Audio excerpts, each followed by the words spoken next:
Masaya nga ako ngayong araw at makapag-shopping ako. At kahit anong bilis ni Chester ay kaya kong ilagan niya. Nakaramdam nga si Chester na malapit na kami. Pagpasok nga namin ay binati agad siya ng guard. Chester, maging mabait ka, baka hindi tayo makapasok. Sa sobrang kulit na naman nga ni Chester, hindi pa man kami nakakagala eh. Ganito na agad ang itsura niya. Nagbuka na naman nga siyang panabong na manok. Habang naggagala na nga kami ay napahinto kami dito. Nakilala niya kasi kami. Wow, thank you ah. Hi, Prof! O narinig mo naman, Chester, ako ang binabate, hindi ikaw. Meron nga din kaming bagong friend na na-meet. Chester, wag mo naman takutin. Umalis ka nga dyan, ako ang makikipagkilala. Hello, single ka ba? Alam mo, NBSB ako. No, bebe, since birth. Naku, huwag ka magpapaniwala dyan kay Prof. Matanda na yan, ako bata pa. Pigilan mo na ang kakaamoy, Chester, at baka naman maubos. Naku, Prof, hindi kayo talo, may Dragon Balls pala siya. Ay, sayang naman, akala ko bebe na. Bye, Oreo, uwi ka na, baka gabihin ka. Si Chester na nga ang unang bumaba kasi takbong-takbo na. Konting lakad pa nga lang ay nagpapahinga na agad. Nakakatamad kasi gusto ko yung naaabot ko yung tenga mo, Prof. Eh di sige nga, abutin mo yung tenga ko. At bumuelo na nga si Chester dito. Run. At sinubukan pa nga bumawi ni Chester. Napahiya na nga siya at muntik pang sumubsob. Aba, Prof, mukhang nakapagpahid ka sa mga bias mo ah. Eh sino ang matanda sa atin ngayon, Chester? Ikaw nagpapahinga na, ako nagwa-warm up pa lang. Naglaro pa nga ulit kami ni Chester pero isang round na lang. Hindi ko nga lang pinapahalata pero napapagod na yung mga bias ko. Sinubukan ko na nga umakyat sa upuan kaya lang hindi abot.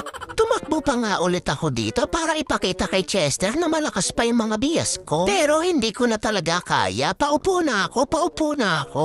Ano, Prof, hanap na upuan na, pahinga na? Ayoko na, Chester. Tumakbo ka na lang mag-isa mo. Habang nagpapahinga nga kami dito, ay may naisip ako. Chester, pasok tayo sa store na yan. May titignan lang ako. Naku, Prof, baka manguha ka doon na wala tayong pambayad. Doon tayo sa mga laruan. May titignan lang ako. Naku, Prof, kilala na kita. Pag sinabi mong titignan, lalawayan mo na yan.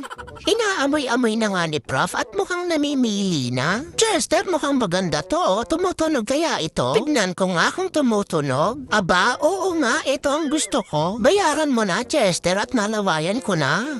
Maglinis ka na lang muna dito, Prof. Babalikan na lang kita mamaya. Sige na, bestie. Mura lang naman to. Aba, Prof, bigla mo akong naging bestie ngayon ah. Tignan mo, malakas ang tunog nito.